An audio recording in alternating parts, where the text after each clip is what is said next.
7 o'clock. Thank you, Sean. Thank you, everybody. Welcome to New Freedom.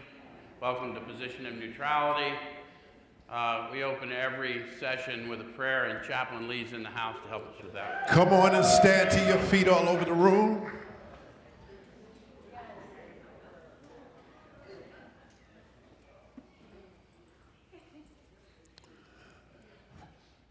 Let us pray. Father, we thank you on today. We give you the praise, the glory, and the honor. We welcome you into this place. We ask you, Lord, to have your way, move through the aisles, touch the hearts of each and every one here. Open up their ears to hear what the Spirit comes to say to this room on tonight. We give you all the praise, glory, and honor in advance for allowing your manservant. We welcome him back to be able to speak with the clarity and allow him to open up his mouth and speak that what you would have each and every one in this room to hear. We know, God, that you're able, and we know you can, and we just invite you in. We thank you, we praise you, we glorify you, magnify you. We thank you for the power that's down on the inside of us to help us to live right, to help us to walk right, and to help us to remember who we are. We give you all the praise in advance in the mighty name of Jesus for all that you're about to do. Let everyone in this room say amen. Thank you, Chap. So I would be remiss to not thank Wayne for standing in while I went and played hooky. Thanks for supporting him. And those of you who have only ever seen Wayne here, I'm the new guy. If you've been here in the last month, it could happen, right? But I'm back now for a little while. Denise and I ran around in the wilds of Canada. Hello, Canada. We found out they follow us faithfully up there, so hello, everybody. In Edmonton, Calgary, Red Deer. So, anyone here for the first time tonight? Oh, good. Some of you are lying. Gary Utley, good to see you, brother. So for those of you, first of all, welcome. Second, warn you that you're liable to perceive us a little different than other meetings of other fellowships you may have attended, and the primary reason that's liable to happen is that's our intention, that you have a different experience here.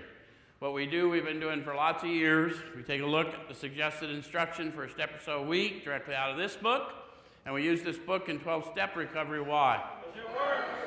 The process described by the authors of this book has been proven to work for addicts of the hopeless variety.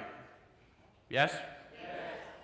All kinds of substances and conditions and human behaviors can be solved through the power that this process reveals in us and through us. Make sense?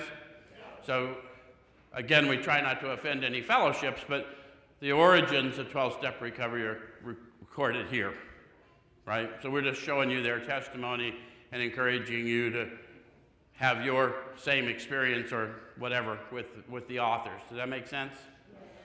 So tonight, we're in steps 5, 6, and 7. And we put them together so people can understand better. There's quite a bit of instruction for 5, but there's very little instruction for 6 and 7. So we try and take the mystery out of that, the why there's so little for those 2 steps, because people tend to think that those 2 steps are unimportant because there's so little time devoted to them. There's no unimportant step. If you ever climbed a ladder and then found out your next step was 4 feet higher, you can see that the ones in the middle would be important. Yes? So there's no unimportant steps. It's just the instructions for 6 and 7 are already covered in the chapter How It Works. And so basically, it's either in How It Works or it's in Into Action following the instruction, and they assume that whoever's helping you read it has read it before and they're guiding you through the process. Make sense? All right, so chapter 6, Into Action. Having made our personal inventory, what shall we do about it? Question mark. So how many of you have gone through the step process to some degree? How many of you that have gone through the process and had a spiritual awakening as the result had someone to help you the very first time decide what to do about the personal inventory that you had? How many of you needed a little help to even get the personal inventory? Yeah, because we've never done it before. Why wouldn't we need help? Does it make sense? All right, so we've been trying to get a new attitude, a new relationship with our Creator, and to discover the obstacles in our path. So for people of the more religious bent, it makes sense why we would want a new relationship with our Creator. But half the original fellowship were atheists or agnostics. So why would they want a new relationship with a Creator they didn't believe in?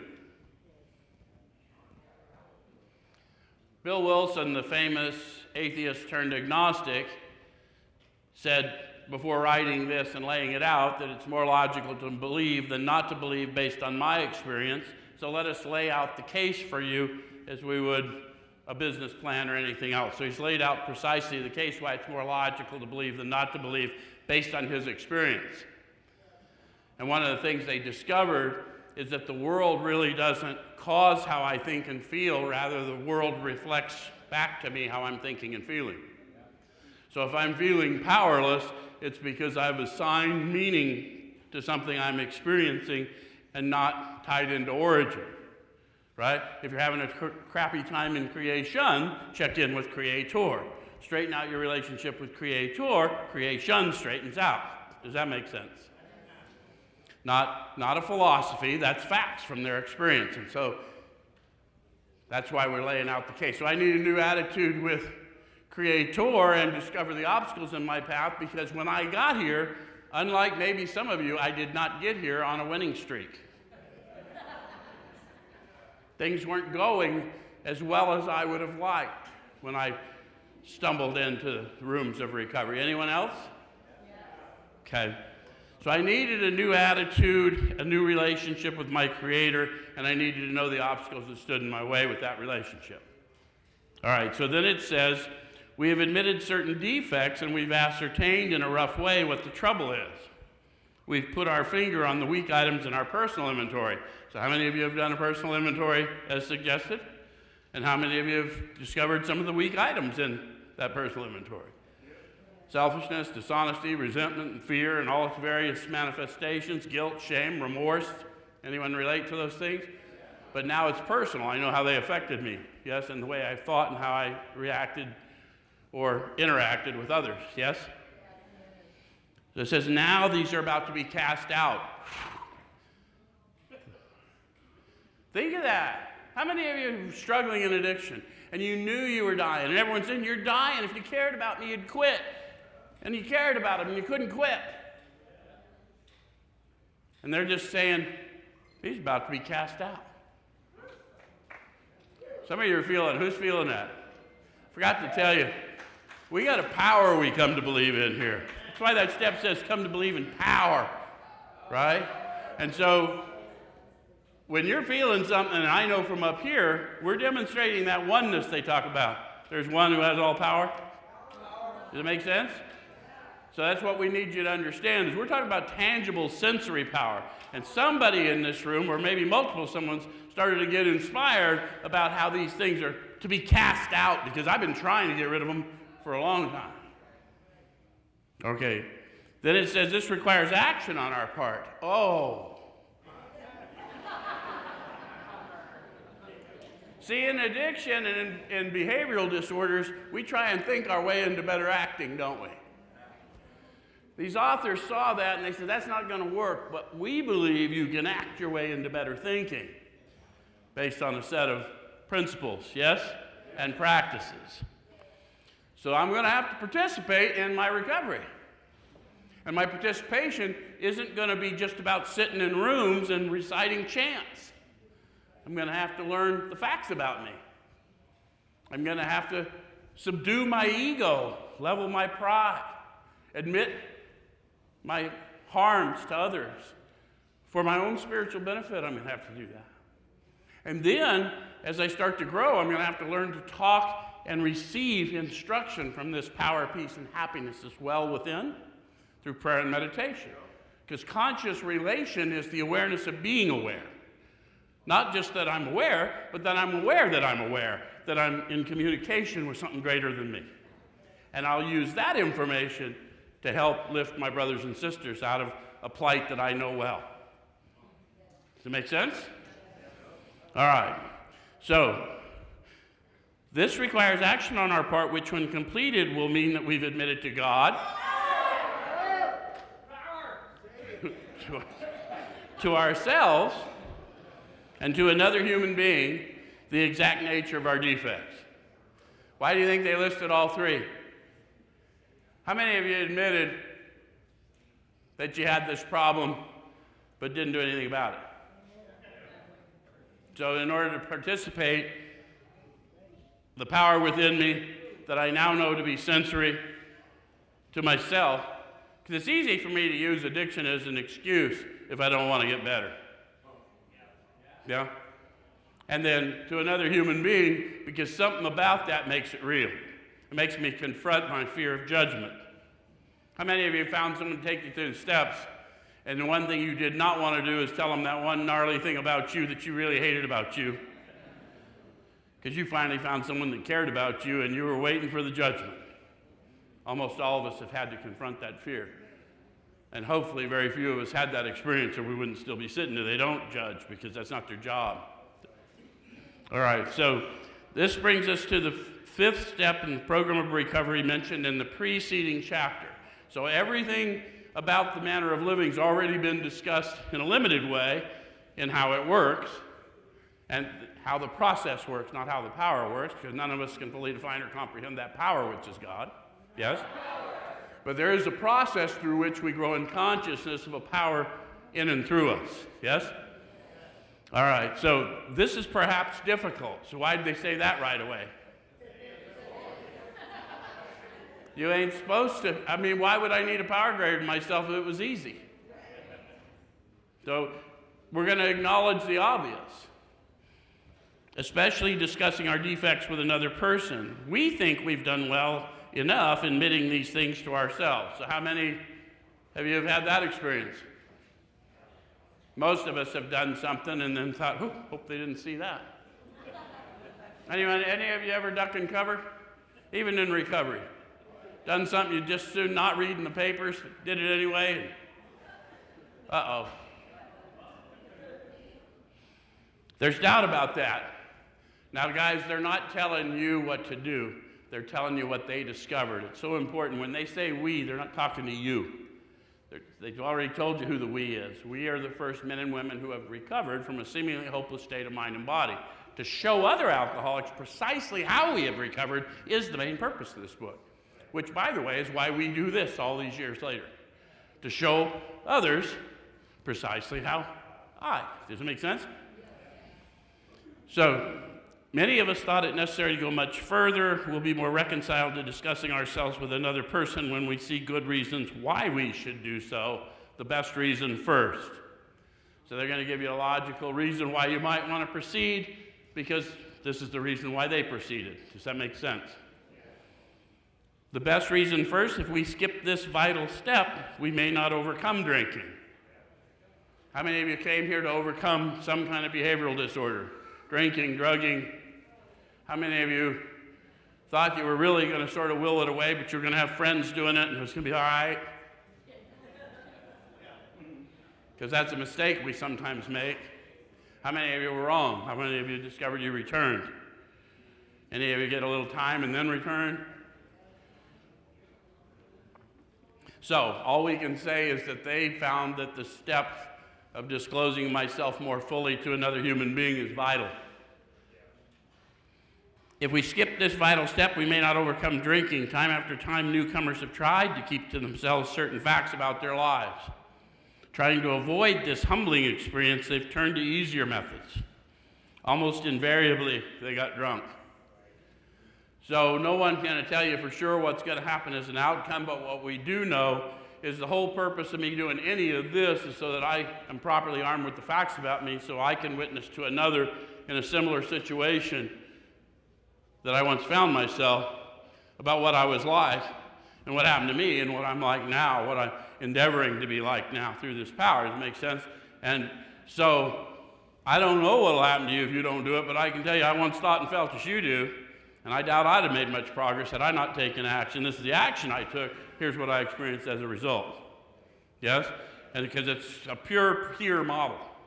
Same way we set this up. Any of you been around the New Freedom Center?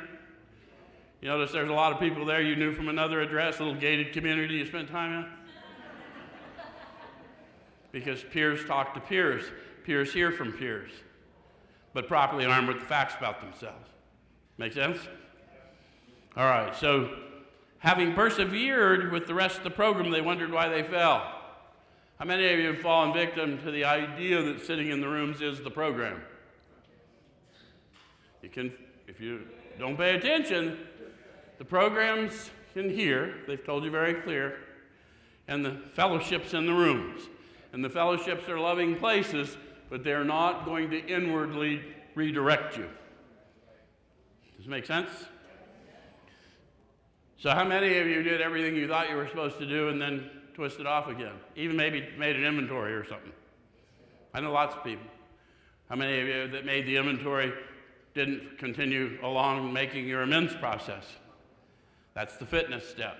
How many of you never went and took the power out for a walk and tried to help somebody else the same way you were helped? I hear a lot of people say, well, I don't want to do that. That's how we unpack.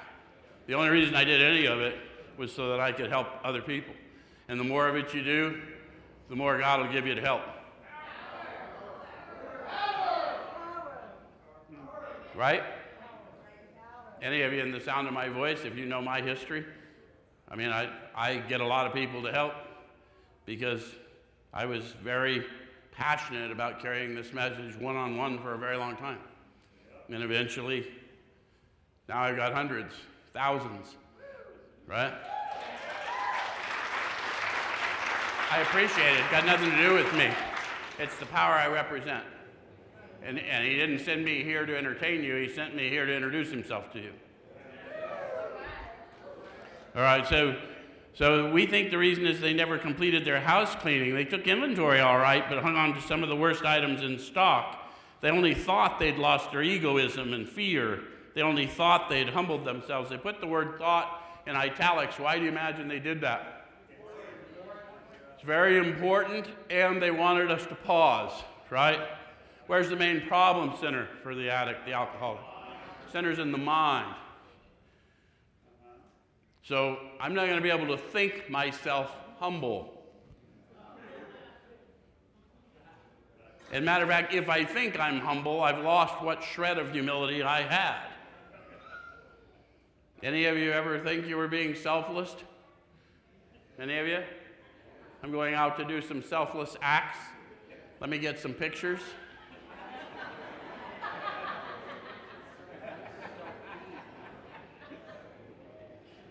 So we're going to have to act our way, focus our thoughts on others, and then this power comes into us, and other people observe whether it's humble or it's not. It doesn't matter. If I'm truly humble, I really don't care what your reaction to me is. It's me. I'm just delivering the mail. All right, but they had not learned enough of humility, fearlessness, and honesty in the sense we find it necessary until they told someone else all their life story. All's in italics. Why?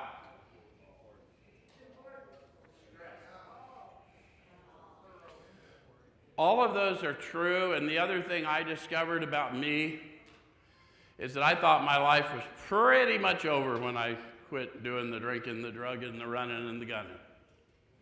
And I realized I've lived a long, vibrant life since that day quite a while ago. So I don't even know all my life story.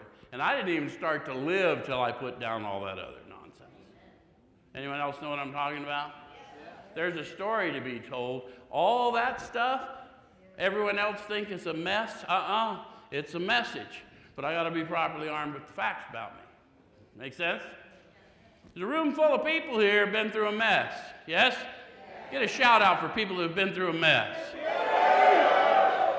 You're one of the most talked about groups of people in behavioral health today, all over the country. That means that your mess is a message. Don't screw it up. Stay on the beam. All right. So more than most people, the alcoholic leads a double life. Any of you relate to that? He's very much the actor. To the outer world, he presents his stage character. This is the one he likes his fellows to see. He wants to enjoy a certain reputation, but knows in his heart he doesn't deserve it. Now they're talking to us about the sensory experience of the battle within. How many of you have had a persona that you wanted people to think about you, but even when they did, it didn't feel like it fit? Notice how that feels? That's just an enemy trying to steal your identity from you. We're going to get rid of that. Does that make sense? We're not going to get in conflict. I'm not a persona, and I'm also not a condemning thought. Does that make sense? All right, so the inconsistency is made worse by the things he does on his sprees. How many of you were doing good? Then something seemed like a good idea, and all of a sudden you're on a spree. And then everyone thinks you're the spree and not the sincere person. Yes? Maybe a behavioral spree. I've seen a lot of people messed up in recovery that were doing just fine. Then their human came out, and they just rejected everybody because they were sure that, I want to beat you to rejecting me. Coming to his senses, he's revolted at certain episodes he vaguely remembers. Anyone here have vague remembrances? A bunch of you better have had, or you didn't do it right. You missed some valuable high time if you got no vague remembrances. These memories are a nightmare. How many of you got to the place where you don't even know whether they're memories or whether that's a lie I told once? I don't even know what really happened to me half the damn time. He trembles to think someone might have observed him. As far as he can, he pushes these memories far inside himself. Where'd they tell us the power was found? He hopes they'll never see the light of day. Any of you do the same plan? We're covering up our consciousness of the power when we do that. That's why we got a manner of living, because it's a human experience. Here's what happens. They told us about it. He's under constant fear and tension. How many of you sobered up, things are going all right, and then they weren't? Prey to misery and depression. Couldn't seem to be of real help. Yeah, because they didn't read this book.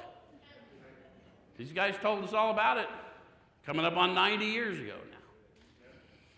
So that makes for more drinking. What did the doctor say about alcoholics of the hopeless variety? They are restless, irritable, and discontented unless they can once again experience this sense of ease and comfort that comes at once by taking a few drinks.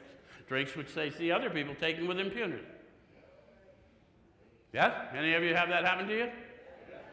Wait, you're just going to go have one, let off some steam? Why can't I? I had a rough week. Any of you ever do that? Did you find out why? Yeah, because they went home and I went and lived under a bush. That's why.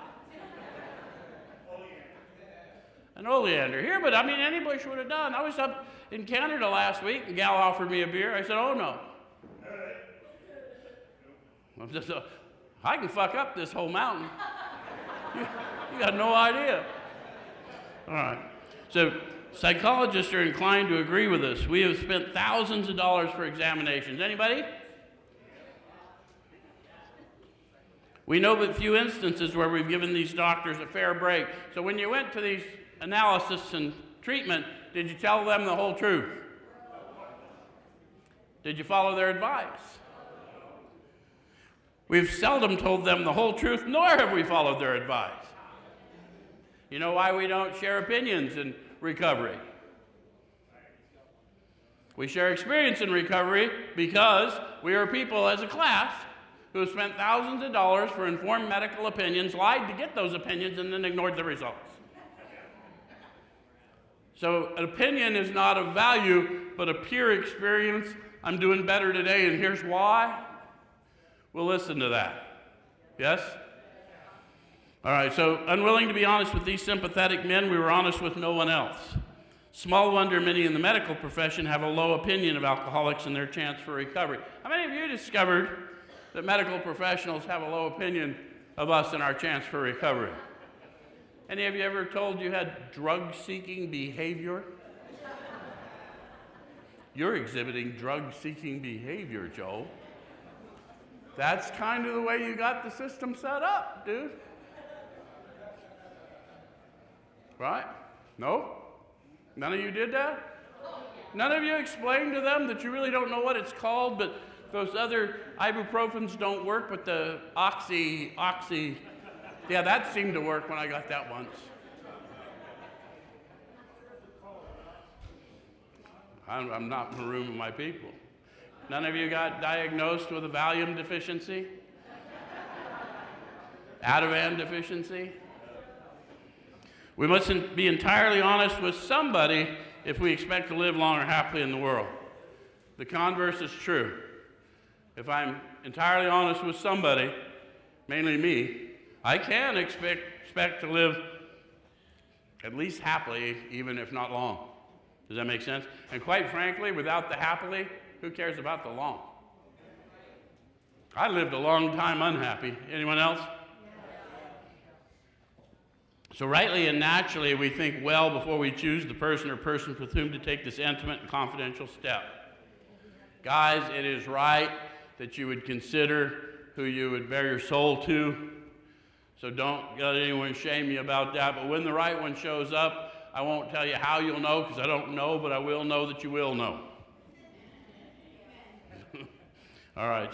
So those of us belonging to a religious denomination which requires confession must, and of course will, want to go to the properly appointed authority whose duty it is to receive it. So if you have a religious practice, by all means tend to the religious practice. However, do not replace your recovery practice with a religious practice. Don't replace your, don't get it messed up. You can find, if you're Catholic, for instance, and you go to confession, by all means go to confession. But if you're not an alcoholic priest, which there are many, don't ask me how I know. I would be violating some sanctity, but I know. Then we've got a process that digs a little deeper to help us get armed with the facts about ourselves. Does it make sense? I'm not trying to earn absolution from their prayers. I'm trying to walk in absolution in my manner of living in servitude. Does that make sense? So, though we have no religious connection, we may still do well to talk with someone ordained by an established religion. How many of you have had somebody you're working with want to talk to someone ordained? I've had it happen, and it has to do with pending charges and fear about some kind of issue, and it really doesn't matter who they want to work with as long as they do their thing. Does that make sense? We often find such a person quick to see and understand our problem. Of course, we sometimes encounter people who do not understand alcoholics. Like my ex-wife. Sean makes a joke, but how many of you have been surprised by the places you find people that don't understand addicts, alcoholics? Because we find them in our fellowships, don't we? We find them in our treatment centers. Right? How many of you have been mad at a close friend because they went off the rails when you were trying to help them? Maybe they stole some of your shit on the way out the door. How many of you have been mad at yourself and given up because of the way you behaved? Even you. Okay. So we're people who don't understand alcoholics. Why do you think we're seeking understanding within? Why do you think the steps are listed as we understood them in italics and every wall you've ever walked into? Because the understanding I had then is not the understanding I have now. Understanding's been given to me. It's part of the power, peace, and happiness that's been given to me.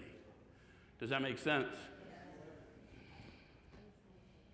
Of course, and I understand there's a book that says lean not on your own understanding, and I'm here to tell you I study that book, I study this book, and I will tell you the understanding we're talking about is not my understanding, it's the mind of Christ I receive when I walk it out. And for those of you who don't have my belief, it doesn't matter. That's for you to settle. Okay? All right, so if we cannot or would rather not do this, we search our acquaintance for a closed-mouth, understanding friend.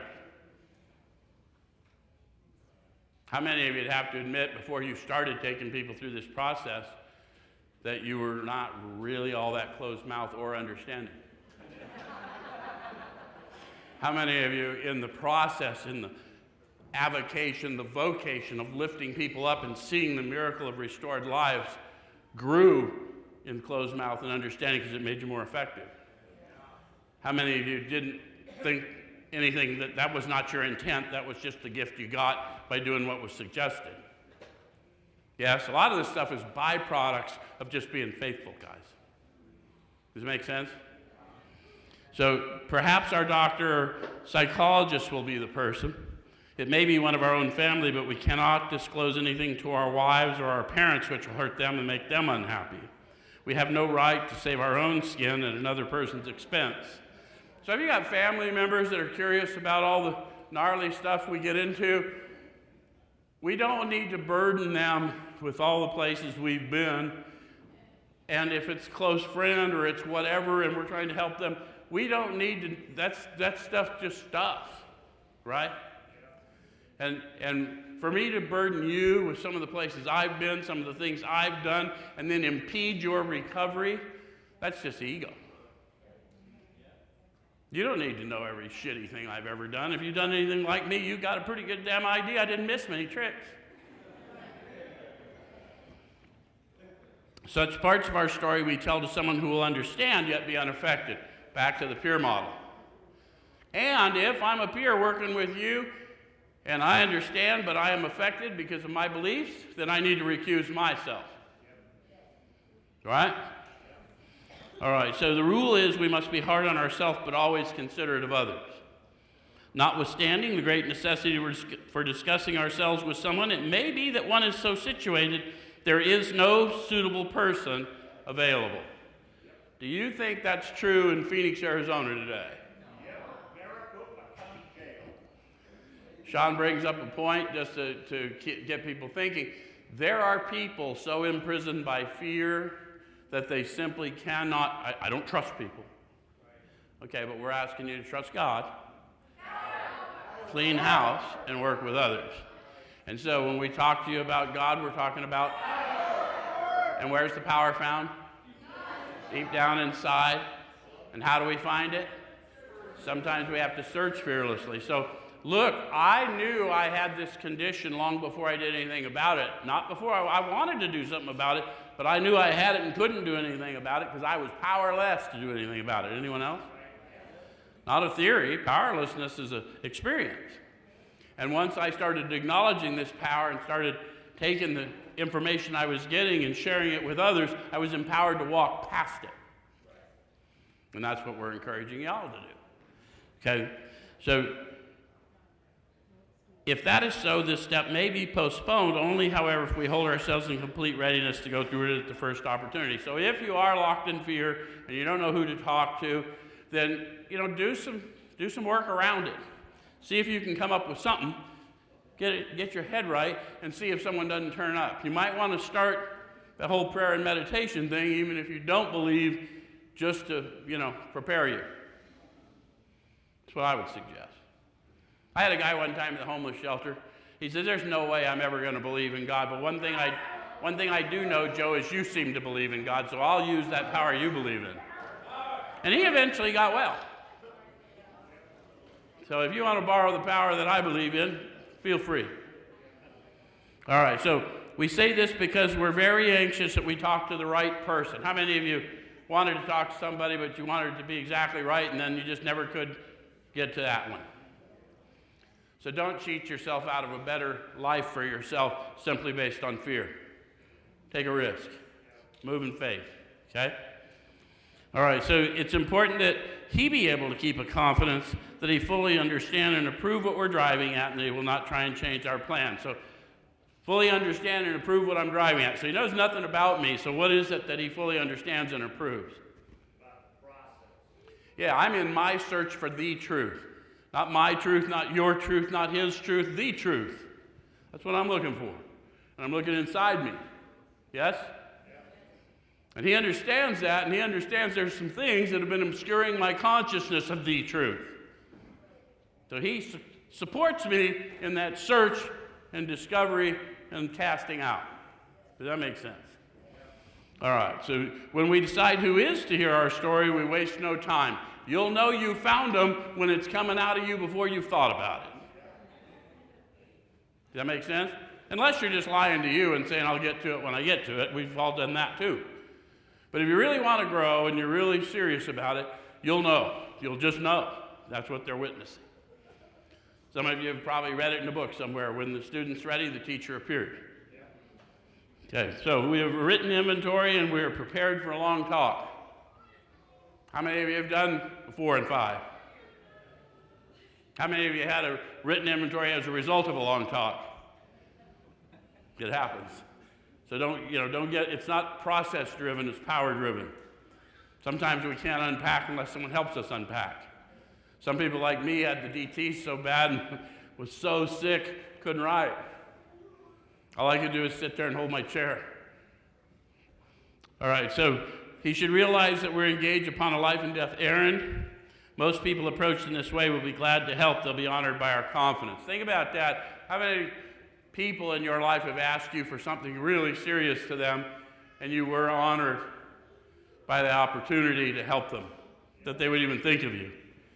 So that's what you got to remember. If you're on the other side of that, why would you deny somebody else who just desperately needs a lift just like you did of that experience of feeling purposeful and fulfilled? Yes?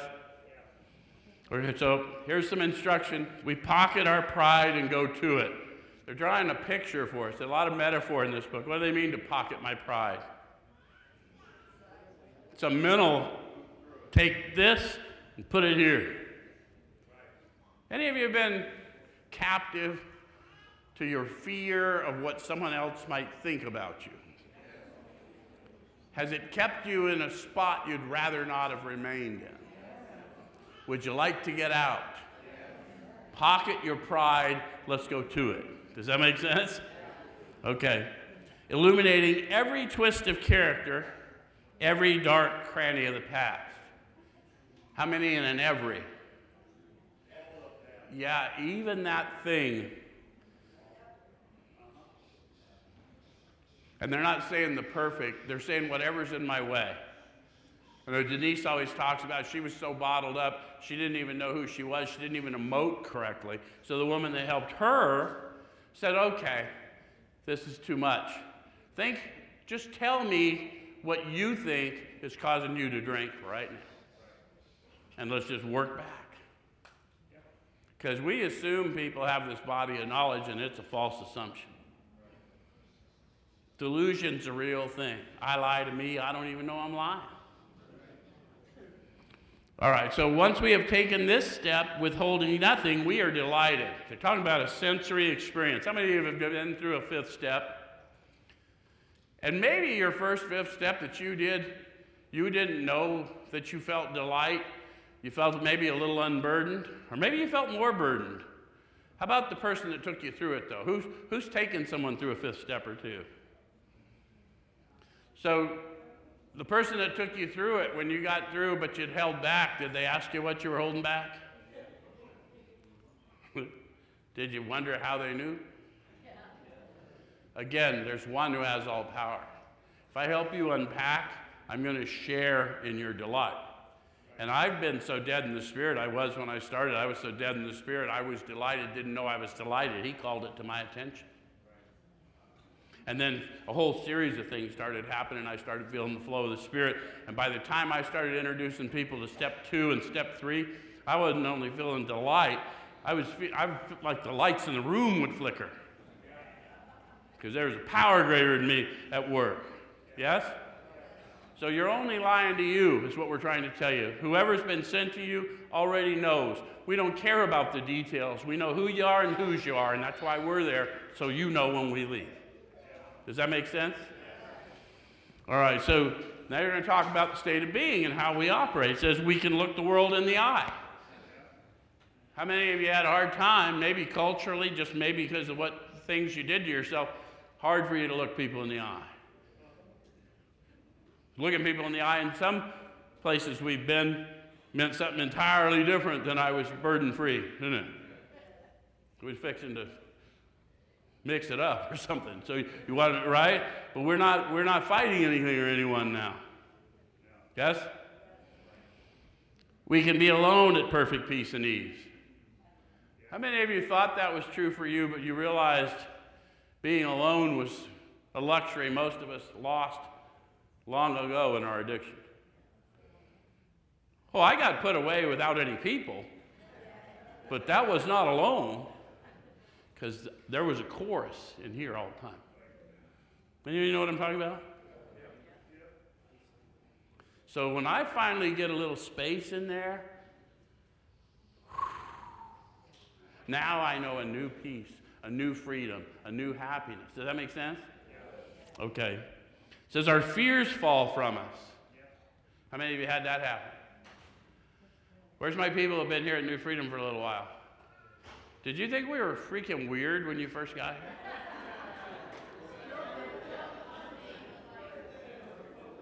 You guys that don't know, they walk in here straight from the yard, and the first thing that happens, welcome home! And people are like, what in the fuck are they on?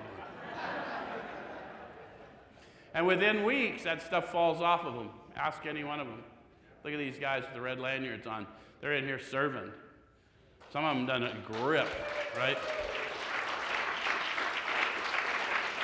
That we begin to feel the nearness of our Creator. See how they're talking about a tangible sensory experience? We begin to feel. Half of them are atheists or agnostics. Think about the power of that testimony. They believed that God could not be proven to exist. And now they're at this stage of their development, and they feel the nearness. That other book that says, I'll never leave you nor forsake you, it's true. Right? In my worst, there he was. All right, so we may have had certain spiritual beliefs. Now they're going to talk to me about the main problem, but now we begin to have a spiritual experience. See, this has been at war with this. This told me lies about me and about you.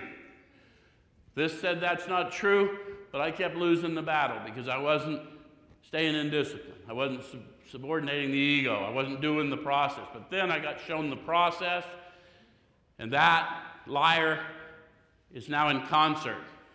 I was that, I'm now this, and the difference is the power I found. Does that make sense? Okay, so then it says, the feeling that the drink problem has disappeared will often come strongly. Drink problem, drug problem, behavioral problem, whatever it is, you're seeking power.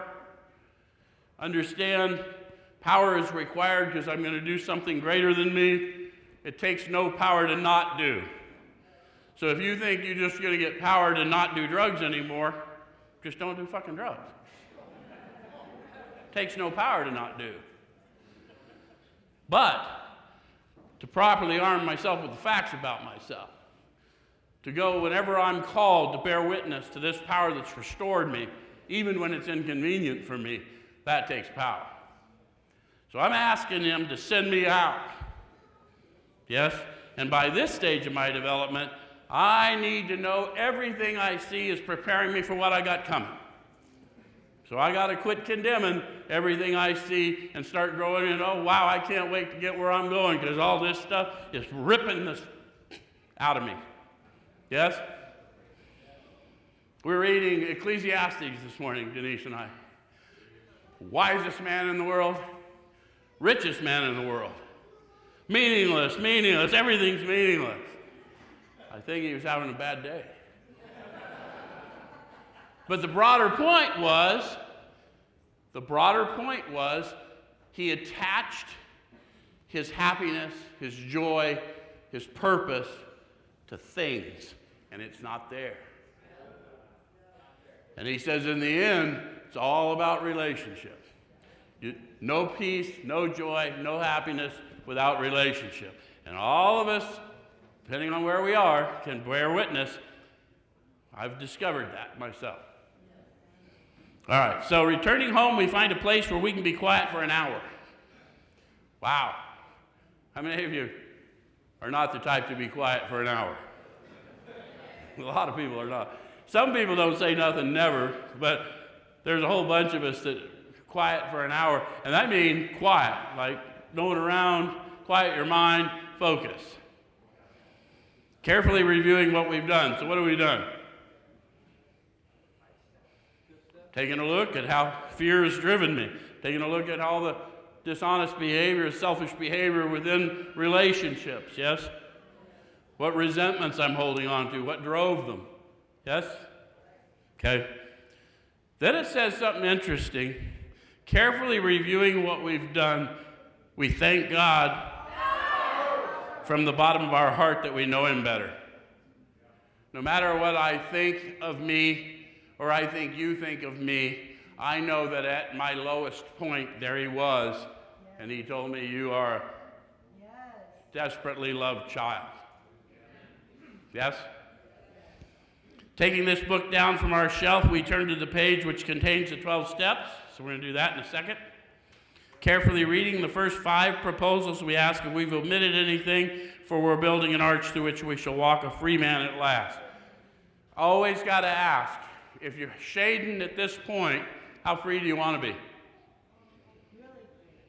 Because this isn't about what I need to know. I already know everything I need to know about you. I know who you are and whose you are. There's nothing that you've been through that's going to change who you are in my eyes, because He gives me eyes to see. Does that make sense? All right, so that doesn't mean I won't get mad at you and call you names. Because I are human. An extreme example from time to time. Ask the people I work with. So, is our work solid so far? You guys want a foundation under you this time? You want to quit trying to get shortcuts to the life you've always wanted? Then let's make sure we got a foundation under us, right? Okay. So have we skimped on the cement put into the foundation? Have we tried to make mortar without sand? I'm going to jump back. Let's go over the first 5 proposals quickly so that we know whether we've done our job. Let's go back to, thank you, Sean. I'm hoping one day to know that without him, in case he's down here. I really don't know. He always corrects me. Okay. Step 1, we admitted we were powerless over alcohol, dash. So in the English language, that dash means end of thought, beginning of new thought. So let's look at the first thought. Powerless over alcohol. Powerless when? Before, during, and after. Yep, when I put it in my body, I experience this phenomenon of craving, and all bets are off about when I might regain control. And I know that about myself, and I've drank myself into very bad situations, health-wise and otherwise, but that knowledge seemingly doesn't stop me because I've been sober before and then not.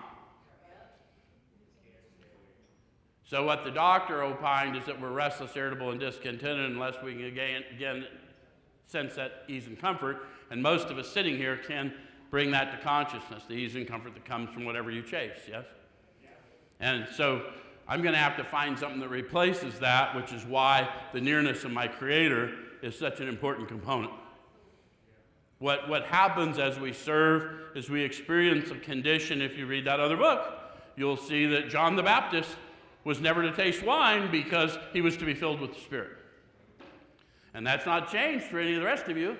As long as you're serving and you're filled with the Spirit, you experience what we call spiritual inebriation. Ease and comfort in the world without going in the world to get it. I see my friend DJ out there. He's going, oh, yeah, I'm feeling it now. Okay, that our lives had become unmanageable. They made us cop to that in 1, but they didn't tell us what the unmanageability was until 2. Yes? Where are we at, Sean? 50? 52. 50? 52. Sean wants to mess with me. So, 52, middle of the page. We had to ask ourselves why we shouldn't apply to our human problem. See, they're treating my human condition, not my alcoholic condition. There is no treatment for my alcoholic condition. We just suggest you don't drink, which is an impossibility for me. So we're going to treat your human condition, Joe. And seems to work if I participate. Make sense? All right, so we're going to apply to my human problems the same readiness to change our point of view. We were having trouble with personal relationships. We couldn't control our emotional nature. How many of you stone cold sober Found difficulty getting along with people. How many of you thought isolation was the answer because, by God, people bother me? And there you were all by yourself and you're still having trouble in personal relationships. You guys test it yourself. Anyone in here still got some hatred or resentment toward anybody? So do you see them sitting in here? Then you brought them in here. See how tricky that is? Not trying to pick on anybody, we all do it. Why do you think I know? I got a room full of people sometimes. They ain't there. All right, so couldn't control our emotional natures. Any of you ever had that experience? How many of you thought you were all good? And then somebody came walking in that looked like something you didn't like. Maybe you didn't know nothing about them, but you know you don't like sons of bitches that look like that. Any of you? How many of you went right off when you thought you were chill? I'm all good. And then you're up and fist rocking. Yeah, we were prey to misery and depression. Couldn't make a living. Now notice what they said. It's not that I can't get a job. I could always hustle a hustle. What I couldn't do was keep anything. I found a way to squander it, tear it down, over and over. Anyone like me? We had a feeling of uselessness. We were full of fear. We were unhappy. We couldn't seem to be of real help to other people. You see why they use the word real? How many of you are always trying to help people? Because you were also trying to help them unload something you wanted, right? But of real help. Me knowing the way to the trap house was probably helpful for someone who didn't belong in the neighborhood. But my expectation was I was going to get a little something for getting you to the door. Yes? But that wasn't real help. Yes? Neither one of us are hanging out there anymore, hopefully, right? All right, so was not a basic solution to these bedevilments more important than whether we should see new newsreels of lunar flight? Of course it was. So that's what I'm taking a look at in this process, yes? Are we okay with that? So then it says, we came to believe that a power greater than ourselves could restore us to sanity. So it implies a process, doesn't it? Whatever I believed there wasn't working, so I'm going to come to believe. Just like you come here. You could come wherever, but you're going to come in a proven process, yes?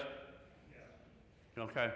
So whatever I'm believing is going to have to improve at least, yes?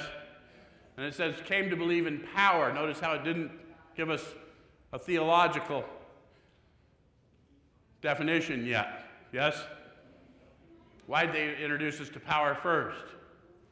Half of them were atheists or agnostics. The other half had fear or hatred toward religious types. Right? So we're going to focus you on the power. How do we find it? Search fearlessly. Right? And then it says in the last analysis, it's only there that it may be found. So they got to remind me the manner of living is required because I've got to quit looking for my happiness, my peace, my joy out there. It's not out there. It's in here. Once I discover that well within me, everywhere I go is evidence of it. Does that make sense? And the reason I want to improve consciousness of it is because every time I fall back asleep, I'm living in suffering. Yes? All right. So what is insanity if I'm going to be restored to sanity? The authors say very simply, it's a lack of proportion, the inability to think clearly. How many of you have found when you quit drugging and poisoning yourself and you started to grow a little bit in the spirit, your world got bigger because you were helping people instead of trying to gather from people, and your perspective just got bigger and you were able to think a little more clearly about what the next steps may be once you cleared just a little room around you. Any of you have that experience? Okay. That's why it's a process, that's a manner of living, yes? All right, so then it says, based on that, we made a decision to turn our will and our lives over to the care of God.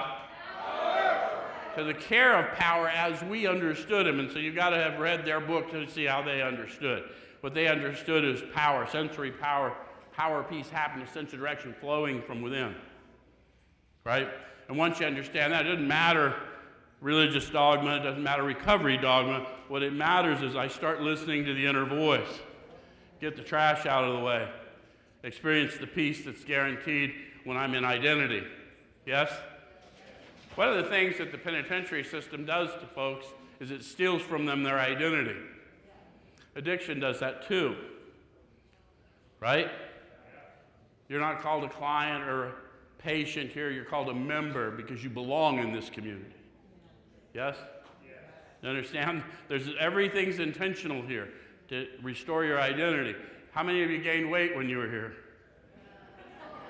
Because you live in abundance. We feed you. You're not waiting in line to get some, you know what? Get what you want, man. Go back 6 times if you got it, right? All right. So we understand that God is the subject of my experience, not the object of my belief. You got to get that. Because no matter whatever prejudice kept you, from now on you need to understand I'm just telling the story of the power that animates me. Yes? All right, so then it says we made a searching and fearless moral inventory of ourselves. That's why we're having the conversation. And then we admitted to God, to ourselves, and to another human being the exact nature. Yes? Okay, then it says if we can answer to our satisfaction, we then look at step 6. So if I got anything left hanging in the first few steps, now is the time to speak up. You're not going forward from here, you're not launching from here unless you've had an intangible encounter with power. Because I'm going to need something to help me outgrow my fear. Yes? And it's power on the inside. My ability to do things I previously was unable to do. My ability to continue in things that I wasn't able to continue in before. Yes? We've emphasized willingness as being indispensable. Are we now ready to let God remove from us all the things which we have admitted are objectionable? So, there's the instruction, the entire instruction. Did you catch it? It's not even a sentence. I've heard people say it's a sentence. It's not even a sentence. It's one 3-letter word, let. In order to give you this, you can come up and grab it, but if I do not let it go, then you didn't get it. So the instruction is let, and since I've been powerless to let go, I'm going to have to change my focus to those that I can help, which is what the rest of the manner of living is about. So what I got to have is enough faith in this to now, okay, I'm going to walk it out, but I'm going to need you to go. Make sense? Then it says, can he now take them all, every one? Now I got to get honest. Why do we got to get so honest at this point? You cannot fully concede to your innermost self based on a lie. You can lie outwardly all you want, but if you lie to you, you ain't getting better. Does that make sense? All right, so if we still cling to something we will not let go, we ask God to help us be willing. They've just told you very clearly, willingness is divine power. If you're too afraid to do it, keep asking till it comes and do that which you will. Does that make sense? Okay, when ready, we say something like this. My Creator, I'm now willing that you should have all of me, good and bad. I pray that you now remove from me every single defect of character which stands in the way of my usefulness to you and my fellows. Grant me strength as I go out from here to do your bidding. Amen. Amen. There's no amen at the end of 3 because my eyes aren't open yet. Some people have handed out a little card with an amen there, but remember some drunk did that. God does not make too hard terms on those who earnestly seek. The amen's here because I now know the sensory power that's going to help me walk out my commitment. And I need agreement from the power. Does that make sense? All right, and I got another witness there. Okay, that's it. Thanks.